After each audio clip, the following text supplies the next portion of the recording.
L-istrateġija dwar il-politika nazzjonali għall-anzjanità attiva tinsab miftuħa għal konsultazzjoni pubblika sal-1 ta' Novembru u mistennija tkopri 7 snin li ġejjin.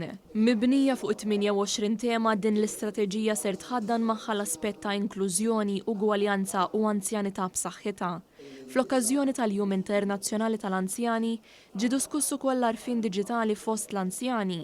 Għaldaqstant il-Kap Eżekuttiv tal-Anzjanità Attiva u l-Kura fil-Komunità Renzo da Gabriele spjega li permezz ta' sinerġija bejn diversi entitajiet ser jiġu offruti sensiela ta' korsijiet f'San Pawl il-Baħar, Ħalqormi, Birkirkara, Ħażabbar u r-Rabat Għawdex. Intant waqt l-istess konferenza tal-aħbarijiet infetħu n-nominazzjonijiet għal Premju Anzjanità Attiva. Ser jintlaqgħu n-nominazzjonijiet għal Premju Anzjanità Attiva, Premju Kulturali tas-Sena, Premju Akademiku tas-Sena, Premju Sportiv tas-Sena u l-Premju Solidarjetà Interġenerazzjonali. Il-Ministru Michael Farrugia stqar li dawn il-premji jirrikonoxxu l-ħidma sfiqa tal-anzjani fis-soċjetà tagħna.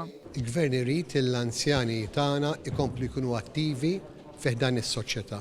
Imma ta' dan irridu nikonoxxu wkoll, irridu nikonoxxu lil dawk il-persuni b'xi mod jew ieħor kemm anzjani jew persuni li jaħdmu mal-anzjani tal-inizjattivi li jagħtu allura nagħmluhom ukoll rikonoxximent. In-nominazzjonijiet jagħlqu fit-22 Ottubru u r-rebbieħa ser jitħabbru f'serata li ser tittella f'Novembru li ġej.